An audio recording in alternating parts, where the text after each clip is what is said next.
I understand the difficulty and complexity of running the Department of Homeland Security, but it is clear to me and to millions of Americans that this is a crisis by design and one that was avoidable. My staff and I engaged and advised the Biden transition teams well before inauguration. Advice from career professionals was ignored. He swore an oath to support and defend the Constitution of the United States. Since then, the American people have suffered from a national security, humanitarian, and public safety disaster at the southwest border. The House Homeland Security Committee kicking off their investigation into DHS Secretary Alejandro Mayorkas over his, quote, dereliction of duty at the border. Chairman Mark Green led the hearing, and he joins us now. Good morning to you, Congressman.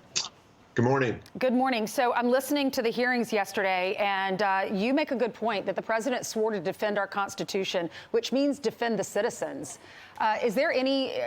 What happens next? He needs to be held accountable. How can he get away with this? Yeah, so I couldn't agree more. Both he and Mayorkas, Secretary Mayorkas, they swore an oath to protect Americans, to protect the Constitution of the United States and our rights.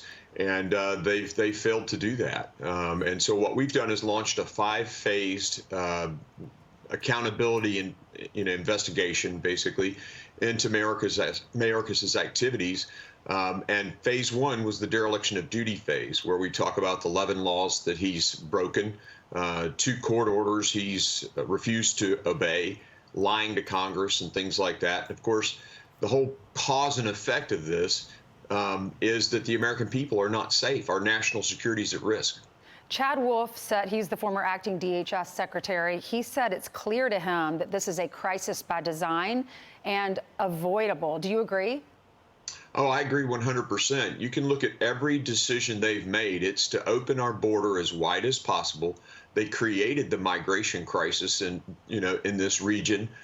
People tested the system early on, saw that they could get in and get released, and so they called back home, and millions have come, and from 160 different countries.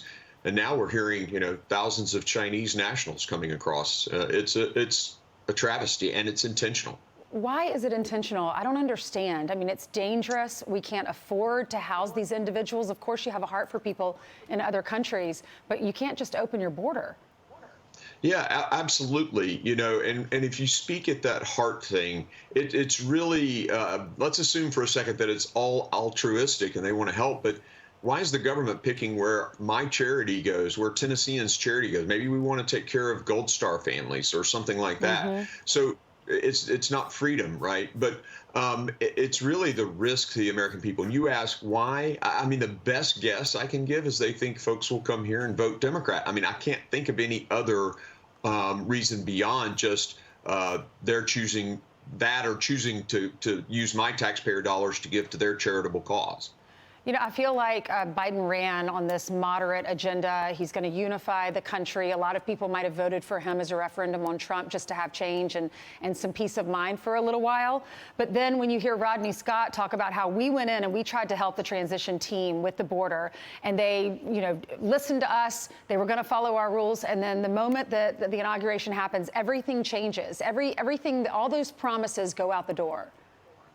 Yeah, I think that was one of the more revealing things we got out of yesterday's hearing, is that they basically shut down all information flow from the professionals who secure our border to Secretary Mayorkas.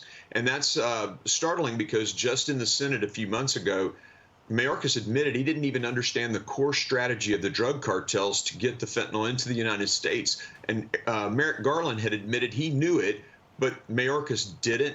I mean, that's admitting incompetence to the United States Senate, and it's all because he wouldn't listen to his own people. Unbelievable. Congressman Mark Green, thank you so much for joining us. Thanks, Ansley. You're welcome.